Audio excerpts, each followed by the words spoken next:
और यही कारण है कि जिन सागों में बारिश में इस तरह से कीट नहीं लगते हैं उन्हें कई बार सागों की रानी भी कहा जाता है।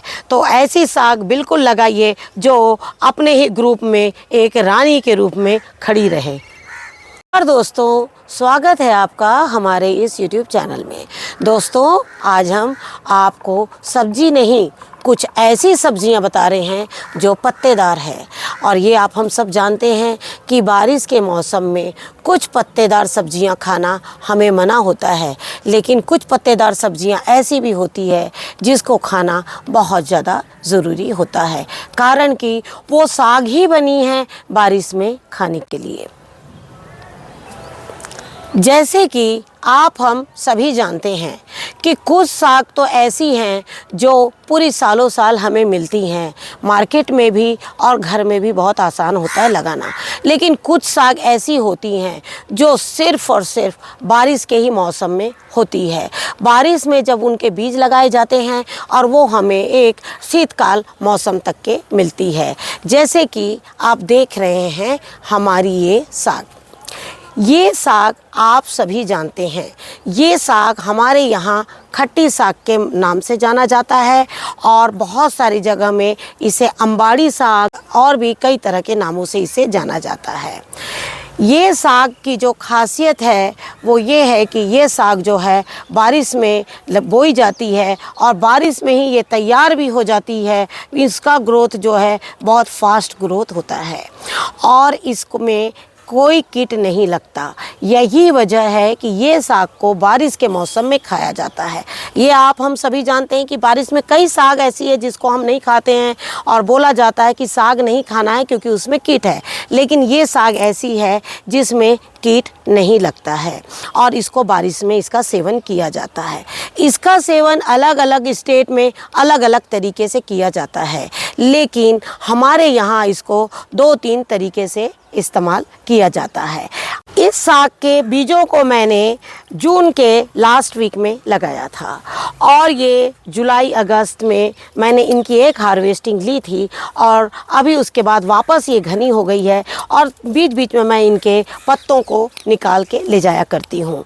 लेकिन आप देख रहे हैं ये साग फिर से उतनी ही घनी और अच्छी है। एक बात हम आपको ये भी बताना चाहेंगे कि इस साग के पत्तों के साथ साथ इनके डंडियों का भी सेवन किया जाता है, क्योंकि इनकी डंडियों को दाल में डाला जाता है और इसके पत्तों की बहुत ही अच्छी साग बनाई जाती है। साग बारिश में खाने लायक की होती हैं, उन्हें हमें अपने गार्डन में ज़रूर लगाना चाहिए। जो भी साग जिस सीज़न की होती हैं उस सीज़न में वो काफ़ी अच्छी तैयार भी होती है और आप देख रहे हैं कि इसके पत्तों में कोई भी कीट जो है वो बिल्कुल नहीं लगा हुआ है। इसमें लाल कलर के फूल भी आते हैं।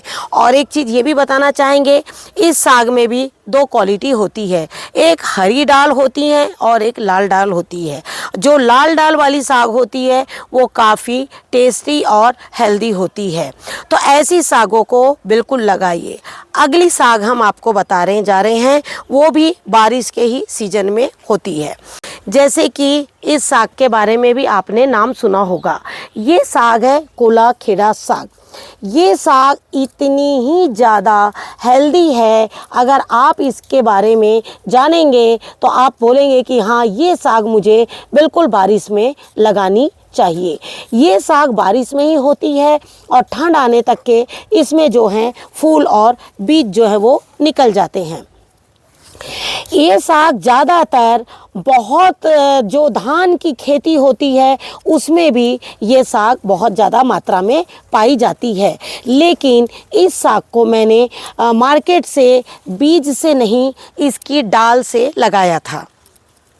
कोला खेड़ा साग जो होती है वो सेहत के लिए काफ़ी अच्छी है। और जैसे हम आपको एक बात बताना चाहेंगे, अगर आपको मार्केट में इसके सीड्स ना मिले और अगर ये साग मिले तो उसे आप एक ट्रांसपेरेंट ग्लास में रख कर भी इसे लगा सकते हैं।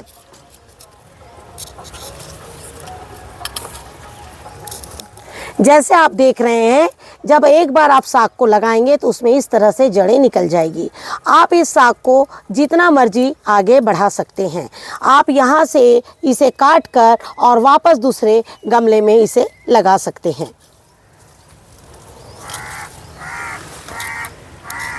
अगर आपको मार्केट में इस तरह की डाल मिल जाए, आप उसे लाइए और 3 से 5 दिन के लिए कम से कम 1 ग्लास में आप इसे रख दीजिए। आप देखिएगा कि इसमें छोटी छोटी जड़ें आ जाएगी और उसके बाद बालू की सहायता से आप इसे लगा दीजिए। मार्केट में ये साग खरीदें तो आप कोशिश करिएगा कि इसकी ये जो स्टेम है थोड़ी मोटी हो। मोटी होने से आपकी जो है आप डायरेक्ट इसे मिट्टी में भी लगा सकते हैं। और इस साग की जो विशेषता है आप इसके बारे में पढ़िए और पता लगाइएगा तो आप महसूस करिएगा कि हाँ, ये साग वाकई में हमारे खाने के लिए काफ़ी अच्छी है। क्योंकि बारिश में वही साग सबसे ज़्यादा बढ़ती है जो साग हमारे लिए कीट रहित होती है। जिस साग में कीट लगते हैं वो साग बारिश में जल्दी तैयार ही नहीं होती है। तो ऐसी देखिए बहुत सारी कुछ घरेलू साग, कुछ जंगली साग, ऐसी सागें बारिश में आपको बहुत ज़्यादा मात्रा में मिलेगी। तो जैसे आपने देखा कि हमने आपको कुलाखेड़ा साग, अंबाड़ी साग, 2 सागों के बारे में बताया और ये दोनों साग बारिश में बहुत ही अच्छी होती है। यहाँ तक कि बारिश से लेके ठंड तक हमें इसी तरह लगातार हरे पत्ते देती रहती है। जब तक हमारी दूसरी सागें बिल्कुल अच्छी तरह से नहीं आ जाती है तब तक ये साग जो है वो बिल्कुल आपके गार्डन में हरी भरी बनी रहती है। हम आप लोगों से यही कहना चाहेंगे, ऐसी साग जो आपके स्वास्थ्य के लिए बहुत ही ज़्यादा लाभदायक है, इन सागों को अपने गार्डन में ज़रूर लगाइए। और दूसरी बात, ये बिल्कुल भी आपको बहुत ज़्यादा, बस एक बार बीज लगा दीजिए, एक बार टहनी लगा दीजिए, उसके बाद ये आपसे बहुत ज़्यादा कोई सेवा भी बिल्कुल नहीं मांगती हैं। यहाँ तक कि वो आपके सेहत का बहुत ज़्यादा ध्यान रखती है। तो आशा करती हूँ कि आपको ये वीडियो ज़रूर पसंद आएगा और पसंद आए तो अगले सीजन में ये साग को ज़रूर लगाइए। और अभी भी आपको इनकी टहनी मिले या बीज मिले, आप इसे लगा सकते हैं। Thank you very much. नमस्कार। जय हिंद, जय भारत।